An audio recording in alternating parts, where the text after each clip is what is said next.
me put it this way. You have very different ways of drawing your style. Even the layout. For instance, Delhi Calm, you have this sort of a sepia tinge throughout. Yeah. It's almost like you want a kind of a washed out feel. Yeah. Circa 70s. No, I'll say. I think it's a bit of both, you know. To be honest, I mean, it's of course the sepia, the 70s, the black and white era. It's also a creative thing that I want to do a piece in watercolors. Okay. But why? I mean, as a reader, what I got was, I mean, there was a certain aspect of, don't forget, guys, that this is history. I mean, right. Because, I mean, for instance, there is a sort of, the sort of sepia here, and the sepia, I mean, this is history too, under Karanya, but it's not a sort of collective memory. This is more of, I'm telling you a story that you don't know about. But apart from all that, do you choose different forms of sort of picture telling? I do, because I feel the particular piece actually tells a story, and that particular narrative requires a certain drawing style of its own. I really believe that I can't do 2 stories or 3 stories in the same style because it's not the same story. Okay. So for me, cracking the style is really important at the very beginning. Is that your version of the tone? That is my version of the tone. Yeah. That is my version of, yeah. Not your version. It's my writing style in that sense. Yeah. It is the tone. In that sense, it's my writing style. Yeah. Because I mean, like this particular piece, I was working on. It's basically a piece set in contemporary Delhi. Oh yeah, of course. Yeah. And, RSVP. RSVP. So it's a piece set in contemporary Delhi, talking about the lit scene in Delhi, the book launches. Now, this is pure satire also. I mean, this is sort of. I mean, there's a lot of. What's the other word for vicious? Oh, it's vicious. Let's keep it at that. I can't think of anything else, but like it's a sort of vicious. Nasty. Nasty is a too nasty a word, but it's a vicious satire on the kind of a sort of intellectual sort of peacock in Delhi circles. Well, it's about me and my friends in Delhi. Yeah. Hey, I don't know. Yeah. So for me, what was interesting in this particular piece is that I would pitch it like it's been written in the 16th century or something. Yeah. And when someone is documenting Delhi of that age. Done in a portrait. Yeah, done in a portraiture. It's a folk Bengal folk drawing style where they're scroll painters who actually paint long scrolls, and they usually have mythology, and they talk about a particular story of Krishna or Shiva, and then they keep singing the story as they narrate the pictures through the scroll. So I used that particular style. It was basically to tell the contemporary scene in Delhi, but and even the language is very archaic, as if it's been written, it's about 300 years back, kind of a thing. Sort of high. Yeah. Sort of high culture tone. The high culture tone, the summer of the Indies, that kind of a thing. You used the word lubricate, I just saw. Why? I must have used the word lubricate because it must have meant to say lubricate. I don't like lubricate. So for me, what's interesting in this piece is that many people got it, and many people said, "When did this happen?" So that's the thing with satire, I mean, recently Indrajit Hazra had done this piece on identity in this side, that side, where he pitches the book club, his story like a non-fiction academic piece, and he says, and he says problems of identity, social, whatever, by Dr. Sen. And people called him up and said, where's your PhD from? Right. And that guy's not even a graduate. I mean, so that is the danger of satire. But hang on, does that mean that, let's say, Mamata Banerjee, who has a doctorate, is pulling the biggest one on all of us, saying that, it's satirical. I'm not a doctorate, but people, guys, relax. I mean, satire works. I wouldn't know much about Bengal politics because you're a Delhi boy. I'm a Delhi boy and all, yeah. So, ask him about PhD. But he's not a doctor. No, he's not a doctor But I mean, I'm sorry because Orpita brought it up, but Delhi Calm actually, it just happened that I was rereading this before I had to do this and homework. And this was written when? Tell me honestly. It came out in 2010. My publisher is here. You can ask her. Oh, you might have paid her. So I don't know. When I was reading this, actually, it was. If you read Delhi Calm, what happens is you get this sort of constant parallels about what's happening in Delhi now. This is obviously about emergency, and people are talking about, you know, in terms of, and in the sort of bigger Indian sort of perspective, trains come on schedule versus people being sort of shunted out of their homes. Current situation is sort of sort of development versus inclusion, etc., etc. Does it excite you that, you know? You know, one thing I've always asked myself and a lot of people, that will we ever have an emergency again? What's your answer to that? So my answer is no. Why?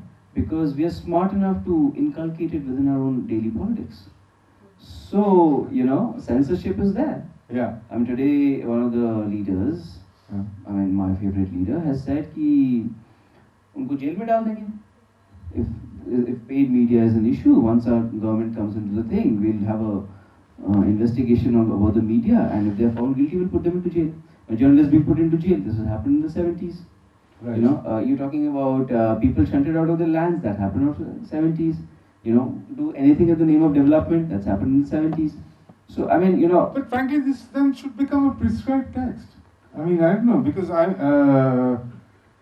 at least pre-election prescribed text, because you know, this book got a little bit of life during the Anna movement. And there were some bloggers who said, you know, read Delhi Calm. That's you'll get you an idea of what happened in the 70s, and we are almost there, kind of a thing. But the thing, we are almost there will keep happening every 10 years. So when did you? I mean, when or how do you decide when to use? Because this has a lot of. I mean, Sanjay Gandhi is called the Prince. I didn't say that. No, I gathered that. I'm a very smart guy. I might not look like a smart guy, but I actually figured that out. Oh wow, okay. And in Indira Gandhi, don't answer, but Indira Gandhi's moon. So I'm just saying, when do you decide?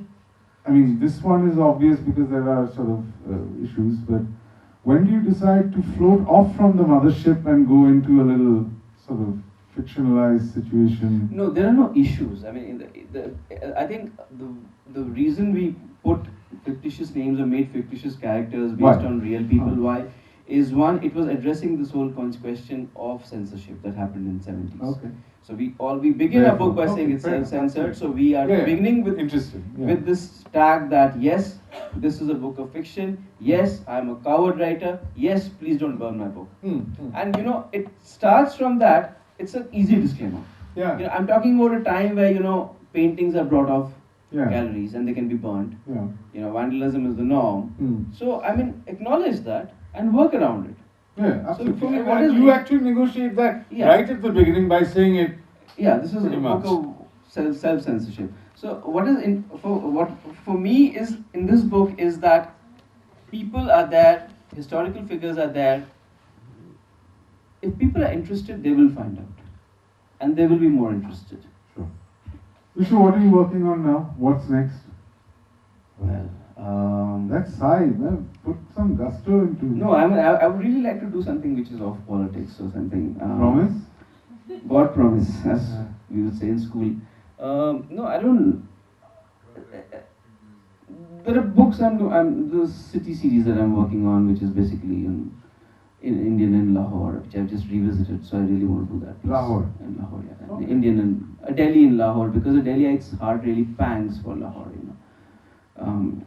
Then one in Gurgaon, which I've been working on, those kind of things. I would really like to do something on cricket, because I think that's a very interesting space for me to do a graphic novel around cricket. Sure. No, you use the word pang, that's why I'm saying it, but I mean, even in Delhi Calm, there's a sort of a love story gone wrong. Not gone wrong, but there's this girl who is there, who... That's the nearest rarest I go to a love story, which is 1.5 pages. Yeah, so I mean, see, this is like, you know, you're like Ritik Gautam being told to make a sort of movie with Meg Ryan in it. I mean, so do you have a problem sort of with Meg Ryan? No. With sort of doing love stories? No, I do love stories. I mean, I love radical love stories. Sorry. I don't know whether radical or not, but I love doing love stories because I write a lot of love stories in Hindi. Or crime or whatever. I'm just giving. Crime is not my scene, but I write love stories in Hindi. I mean, which I think is, for me. I mean, yeah. I mean, I think. What do you mean? I write love stories in Hindi. As in, I write in Hindi. I mean, I do. It's not published. It's one of those types. It's one of those types. Yeah. So yeah, so those are more performance texts which you can just read out to a friend, and you know nothing's documented, and yeah. So love. That's closest I can go to love. I mean, I can talk about my Delhiites' love for Lahore. That's a love story. That's a city love story. Screw Delhi for a bit. I'm talking about love in general here. Romance, you mean? You mean ishq wala love? वो हिंदी में लिखता हूँ. I'm gonna like open it up a bit because I think there might be some questions here.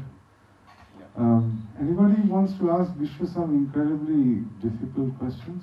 Non-political. Or political. Yes. Gosh, an emergency is almost 5 decades back. The reason is custody exodus and sex rights, probably that also. Have you mentioned anything about that? About? The emergency. During the emergency, you mean? Why only emergency era? Not beyond that, which has been more the greatest for the country. Well, you know, I mean, I can just take one piece and work at a time, kind of thing. But I do acknowledge the facts what happened, and this actually came from my editor, and she said, you know, we need to do something that ties this up. And Karthika mentioned this in one of our discussions. So what we end this book with is we have this signboard which says, "Welcome to New Delhi. Do not talk about emergency, 84 riots, Babri demolition, Gujarat riots, Naxal corridor. Have a pleasant stay." Kashmir is not anywhere there. Sorry? Kashmir exodus, they are not anywhere there. No, we don't talk about 84 riots in this book. This book. No, it's talking about Kashmir exodus. The Kashmir exodus. Why it is not that? No, I think somebody will have to commission him to do that. I haven't worked on that because that's not probably my. It's not something that I really looked into. Probably it's something that I have not really delved into. So probably that's the only reason I can't talk about it. Which would be about the days happening. That could be cricket. That could be politics. That could be film or whatever. But there came a time in our house where people used to talk in hushed tones and the curtains were drawn and life was really in the private. And everything that went around our lives was, okay, do this, don't go here, don't go there, and everything. That is the only little memory that I had. My book actually started trying to address that particular point of curiosity. So why did we do that? So that's how I began my engagement. You would probably know forced haircuts with Koda machines, or I don't know if you. No. But I think, I mean, can I say something to that? I mean, sometimes maybe sort of distance could help. I mean, in terms of, I'm not saying objective or subjective. I'm just saying that, let's say, I know people who, let's say, want to write or want to publish something on as something as sort of distant technically as the Gujarat riots. But they simply can't because it's too close to their bone in terms of time and space. So I don't know, I sometimes feel that, you know, him being 3 years old perhaps would have made it. It was the point of curiosity that led me to this. Which is a great thing, I think. Yeah, lady there. Yeah. Hi Vishwa. I wanted to ask you something which is since both of you are Bengalis from Delhi. No, I'm from Delhi. I'm from Delhi. Yeah. So do you obviously feel a pang for Lahore being a Delhiite, but do you also feel a certain pang for say Dhaka in some sort of, you know, because I mean our family histories and things like that also talk a lot about East Pakistan and East Bengal. So, I mean, you know, there's a thing with memory. There's a thing with memory that you actually, your heart pangs for it. But many times the things are so real that when you go there and you see that, it's like it doesn't do anything for you anymore. I mean, there's this film by Supriyo Sen. He's a very famous documentary filmmaker in Calcutta, and his parents are from this place called Borishal in Bangladesh, where my grandparents are also from. So I went to see that particular film, and there's a beautiful moment in that film where he's actually taken his parents to Borishal, and his father and mother are actually looking for their houses, their particular houses. Supriyo, I think, has a certain idea that this house has been brought down, but he doesn't have the guts to tell his parents. So they're going around looking for this house, and finally his mother comes to that plot where the house used to be, and she breaks down, and she says, "I wish I had never come here." You know, so there's a certain sense of memory that can really kill it for you. So I've been to my house in Boris.